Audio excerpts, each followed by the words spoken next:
Olá, meus irmãos, Deus os abençoe, em nome de nosso Senhor Jesus Cristo. Estamos aqui para trabalhar juntos, eu e você, pela causa do Evangelho. Vamos trabalhar porque o tempo está se esgotando. Num desses dias, o último eleito entrará debaixo do pilar de fogo e ele amadurecerá em ordem e a palavra se tornará na palavra de acordo com a profecia. Nós estamos trabalhando pela plenitude do Espírito Santo, porque essa é a promessa para esta hora. A verdadeira igreja, essa que está viva, as primícias porque ela está em Cristo. Cristo é as primícias. Porquanto nós estamos em Cristo, pelo Espírito Santo, nós nos tornamos também as primícias. E veja, o corpo de Jesus Cristo é o primeiro a ser vivificado em ordem para o arrebatamento. Veja, a Bíblia fala que eles, se referindo aos crentes que morreram durante as 7 eras, eles, sem nós, não podem ser aperfeiçoados. Veja, e a perfeição é Cristo, veja, o Espírito Santo vivendo em nossos corpos mortais. A Bíblia fala, e se o Espírito daquele que ressuscitou a Jesus de entre os mortos habita em vós, esse mesmo Espírito vivificará os vossos corpos mortais. Veja, trazendo esse corpo mortal em sujeição à palavra. Esse é o poder vivificador do Espírito Santo que está além do véu. A Bíblia fala que o caminho foi aberto. Veja, o véu foi rasgado, o véu da sua própria carne, deixando o caminho aberto para a verdadeira igreja nesse tempo do fim. O corpo de Cristo, a igreja, veja, o véu atrás do qual está morando a glória da Shekinah. Este véu de tradições tem sido rompido, este véu que envolvia o mistério de sua descida, o mistério do 7º selo, o mistério dos 7 trovões, o mistério da vinda do Filho do Homem. Este véu foi rasgado para que a igreja viva pudesse ir além do véu e se alimentar da palavra viva, da palavra revelada, da palavra feita carne, porque aí está o verdadeiro poder para nos transformar. Veja, o grande batismo com o Espírito Santo, o fogo de Deus. Veja, o Joel fala da chuva temporânea seródia, essa chuva que seria derramada pelo ensinador de justiça. O ensinador de justiça é o Espírito Santo através do profeta de Apocalipse 10:7. Veja, e esse é o pacto de Hebreus 8, é o mesmo pacto de Hebreus 10, para a verdadeira igreja que entraria além do véu. Ela teria então a graça de ter a palavra revelada, é o que a gente chama de a abertura da palavra, a abertura dos mistérios. Veja, o desvelar de Deus. Deus tirou o véu de cima dele mesmo, nesse tempo do fim, para revelar, veja, a manifestação do mesmo Deus que visitou Abraão. Esse mesmo Deus tem vindo aqui no tempo do fim. Por isso pregou o profeta o desvelar de Deus. Depois ele pregou o poderoso Deus desvelado perante nós. Veja, isso é o véu rasgado. Veja, o véu de tradições, de que era apenas um bom homem, de que era apenas um profeta, de que era apenas um homem usado por Deus. Agora é a palavra feita carne. Veja, e a verdadeira igreja está entrando além do véu, através do sangue, do poder de nosso Senhor Jesus Cristo, para se alimentar desse poder vivificador do Espírito Santo. Então, no capítulo 7 de São João, veja, no último dia da festa, veja, verso 37, e no último dia, o grande dia da festa, Jesus pôs-se em pé e clamou dizendo: se alguém tem sede, venha a mim e beba. Quem crê em mim, como diz a Escritura, rios d'água viva correrão do seu ventre. E isto disse ele do Espírito que havia de receber os que nele crescem, porque o Espírito Santo ainda não fora dado, por ainda Jesus não ter sido glorificado. Então essa é a promessa. Veja, a igreja apostólica, a igreja da hora 10ª, veja, a promessa para retornar ao livro de Atos, para receber esse poderoso batismo com o Espírito Santo. Veja, esse poder vivificador, e que é essa chamada, essa santa convocação, subir cá, subir a esse nível de ir além do véu. Isso significa subir. Nesta hora é ir a um estágio mais profundo. Veja, lá onde está o poder vivificador, lá onde está a glória da Shekinah, lá onde está a verdadeira plenitude do Espírito Santo para trazer a igreja a essa condição de fé para o arrebatamento. Uma vez o Momano estava numa reunião onde Billy Graham estava pregando, era uma reunião dos homens de negócio no café da manhã, e Billy Graham estava pregando. E Billy Graham fez uma declaração a respeito do seu ministério e a respeito dos pastores que não visitavam as ovelhas. Veja, ele disse que ele ia numa cidade, fazia uma campanha e 30 mil vinham a Cristo. Um ano depois não havia 3. E ele culpou os pastores porque eles não visitavam as ovelhas. Mombrano, pensando sobre o tema, ele chegou a uma outra conclusão. Veja, as pessoas às vezes elas se conformam em fazer prosélitos, membros de igreja. Mas esse não é o propósito de Deus.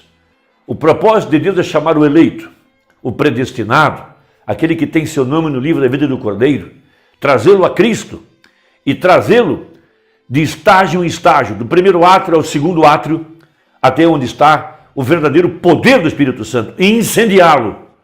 Veja, vida própria, o próprio Deus agora morando em carne humana. Então esse elemento se torna uma unidade viva, aonde Deus está tabernaculizado.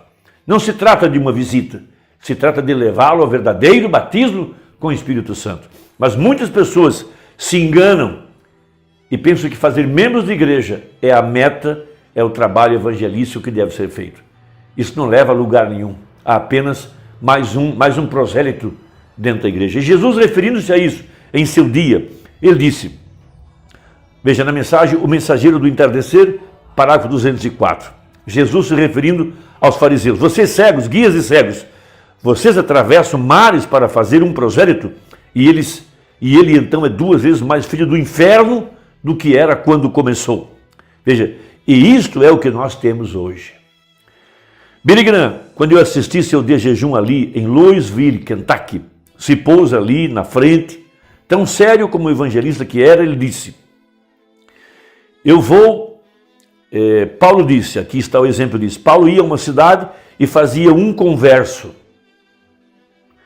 E ele voltava um ano depois e tinha 30 daquele um. Disse, eu entro numa cidade e faço 30 mil conversos e volto num ano e não posso encontrar 30, ele disse. O que é que acontece? E eu admirei a comparação do evangelista. Ele apontou seu dedo ali fora, cerca de 300 homens assentados ali, ele disse, vocês são um grupo de pregadores indolentes. Ele disse, você se assenta no escritório com seus pés sobre a escrivaninha e chama um homem pelo telefone e lhe pede para descer e se unir à sua igreja. Vocês deveriam ir visitá-lo.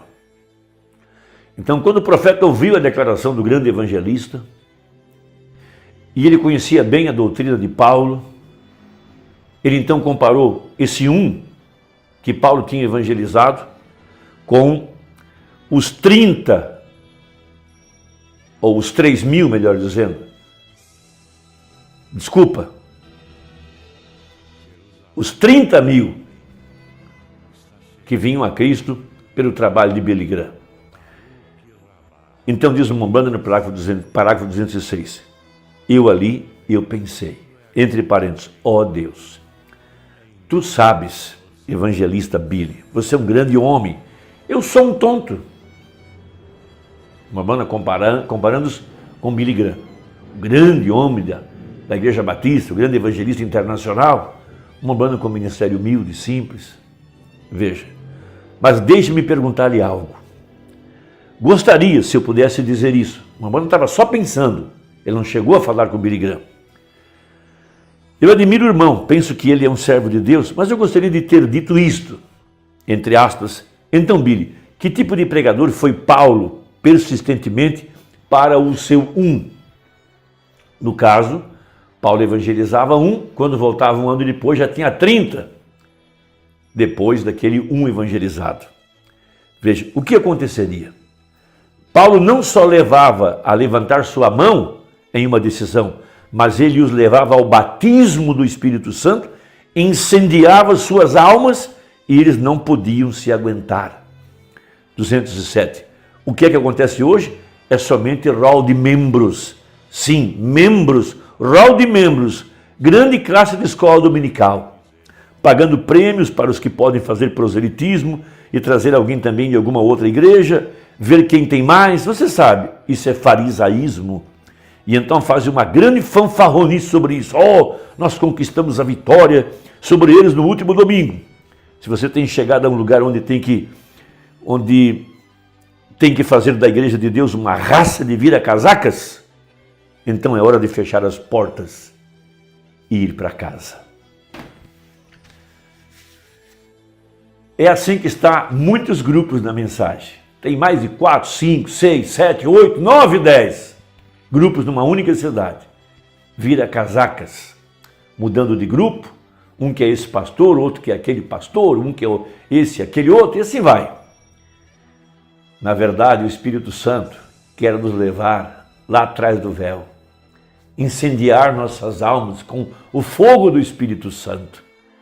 Veja, nos manter escondidos em Cristo, cheio da glória da Shekinah, amadurecendo debaixo desse sol poderoso, esse pilar de fogo, essa luz que é Cristo, para formar um filho de Deus.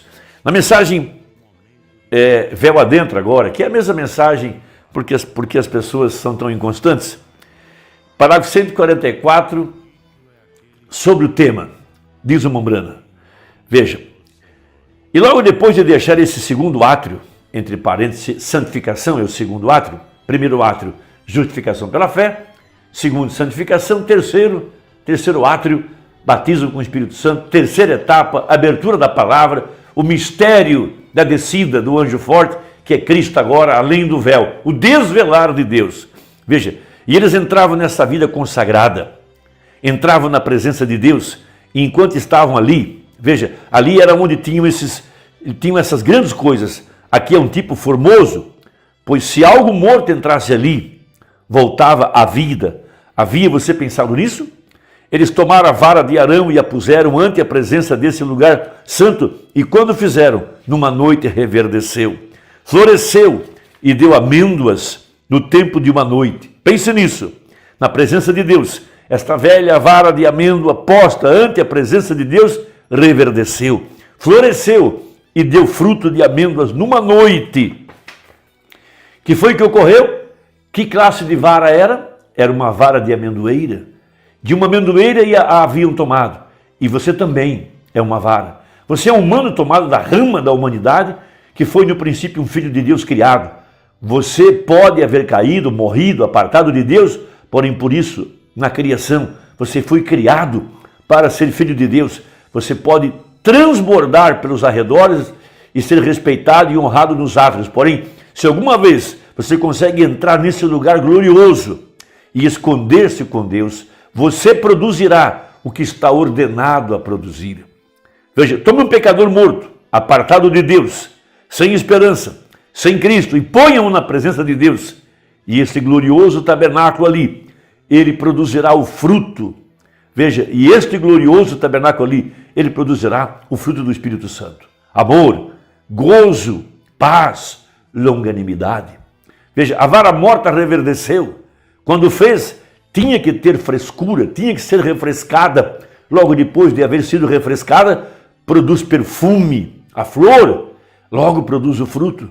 E todo cristão vem da mesma forma quando vem à presença de Deus. Primeiramente, tem que ser refrescado. O Espírito Santo tem que tomar o controle do homem e renová-lo e fazer uma nova pessoa. O Espírito vem para refrescá-lo. Por isso disse Pedro em Atos 3. Veja que a presença do Senhor traz refrigério. Refrigério para a alma. Não se trata de mudar de igreja, mudar de grupo, isso ou aquilo. Trata-se de ter o poder vivificador, ter o Espírito Santo, estar na presença da glória da Shekinah, ter o coração abrandado, ser cheio do amor de Deus. Que Deus possa nos ajudar. Deus te abençoe. Até a próxima, se Deus quiser. Em nome de Jesus. Amém.